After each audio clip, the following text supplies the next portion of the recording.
সড়ক রেল পথ অবরোধের খবর আরও জানবো এই মুহূর্তে। চট্টগ্রামের টাইগার পাস এলাকায় আছেন সহকর্মী শফিকুল আলম এবং বরিশালের ঢাকা কুয়াকাটা মহাসড়কে আছেন সহকর্মী শাকিল মাহমুদ।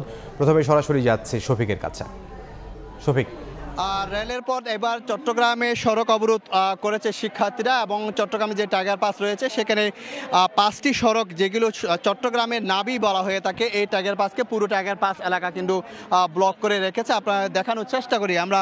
আপনি দেখেন শিক্ষার্থীরা কিন্তু পিছনে 1 থেকে 1.5 কিলোমিটার এলাকা জুড়ে বিভিন্ন এলাকা জুড়ে কিন্তু সড়ক ব্লক করে রেখেছে এবং সাধারণ মানুষের তো ধর্মকান্তি আছেই। আপনাকে একটি বিষয় জানিয়ে রাখার চেষ্টা করি। প্রধানমন্ত্রী ঘোষণা দিয়েছিলেন শিক্ষার্থীদের তারা যেন রাস্তা ছেড়ে অর্থাৎ আন্দোলন ছেড়ে বই খাতা নিয়ে স্কুলে যায়। সেই জন্য কিন্তু শিক্ষার্থীরা আপনি দেখতে পাচ্ছেন রাস্তায় তারা বই খাতা নিয়ে তারা কিন্তু রাস্তায় নেমে গিয়েছেন এবং তারা সেখানে কিন্তু বই নিয়ে তারা পড়ালেখা করছেন। এবং আজকে প্রধান বিচারপতি বলেছেন তাদের কলেজ অর্থাৎ শিক্ষা প্রতিষ্ঠান ফিরে যাওয়ার কথা বলছে, অর্থাৎ পড়ালেখা করার কথা বলেছিলেন। সেই জন্য তারা বলছেন যে প্রধানমন্ত্রীর নির্দেশনা অনুযায়ী এবং প্রধান বিচারপতির নির্দেশনা অনুযায়ী তারা আন্দোলনের পাশাপাশি পড়ালেখাও করছেন। আপনি হয়তো দেখতে পাচ্ছেন সেখানে তারা বই খাতা নিয়ে তারা নেমে গেছেন এবং তারা বলছেন যে তাদের যে এতদিন যে দাবি ছিল এখন সেটি এক দফায় এসেছে, সেটি হচ্ছে কোটা সংস্কার করতে হবে। 5% পর্যন্ত করা তারা দাবি জানিয়েছেন সেই কোটা সংস্কার। এবং সকালে আমরা দেখেছি যে বিভিন্ন এখন পর্যন্ত চট্টগ্রামে বিভিন্ন জায়গায় ফেনী পাহাড়তলি সহ বিভিন্ন জায়গায় কক্সবাজারগামী ট্রেন এবং চট্টগ্রামে 4 থেকে 5টি ট্রেন বিভিন্ন জায়গায় কিন্তু আটকে আছে। তো যে আন্দোলন শুরু হচ্ছে না, আন্দোলনের নতুন নতুন মাত্রা যুক্ত হচ্ছে। তবে আমরা এখানে সাধারণ মানুষের যে ভোগান্তি সেটি আসলে সেটি তারা বলছেন যে আসলে এই যে আন্দোলনকারীরা বলছেন যে আসলে কিছু সুফল পেতে হলে রাষ্ট্র সংস্কার করতে গেলে কিছু দুর্ভোগ তাদের পোহাতে হবে। সেজন্য তারা সাধারণ মানুষদেরকে সে বুঝিয়ে চেষ্টা করছেন যাতে ধরে দুর্ভোগটা সহ্য করেন। তো এই ছিল আমার কাছে সর্বশেষ তথ্য যে রেলের পরে এখন সড়ক অবরোধ শুরু করেছে চট্টগ্রামের টাইগার পাস এলাকায় আন্দোলনকারীরা।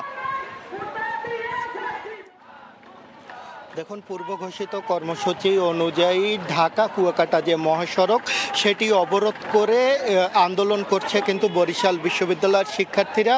এবং তারা কিন্তু রাস্তার দুই পাশে কিন্তু আসলে যানবাহন চলাচল একেবারে অচল করে দিয়েছে। এর ফলে কিন্তু ভোগান্তিতে পড়েছে সাধারণ যারা আছে যাত্রীরা। তারা যদিও অ্যাম্বুলেন্স সহ দিয়ে অন্যান্য যে জরুরি যে যানবাহনগুলো আছে সেগুলো কিন্তু ছেড়ে দেয়া হচ্ছে। আপনারা জানেন যে আজ বেলা 11টার দিকে সরকারি চাকরিতে কোটা বহাল করে হাইকোর্টের দেয়া রায় 4 সপ্তাহের জন্য স্থগিত করেছে আপিল বিভাগ। কিন্তু তারপরেও কিন্তু এই আন্দোলন কিন্তু চালিয়ে যাচ্ছে শিক্ষার্থীরা। আমরা এখানে যারা আন্দোলনরত শিক্ষার্থী আছে তাদের সাথে কথা বলেছিলাম। তারা যেটা আমাদেরকে জানিয়েছে যে এই আপিল বিভাগ যে স্থগিত করেছে এটা আসলে তাদের এই আন্দোলন থামানোর জন্য যথেষ্ট নয় বলে কিন্তু তারা দাবি করছে। তাদের দাবি হলো যত দ্রুত সম্ভব এটার যেন একটি স্থায়ী সমাধান করা হয়।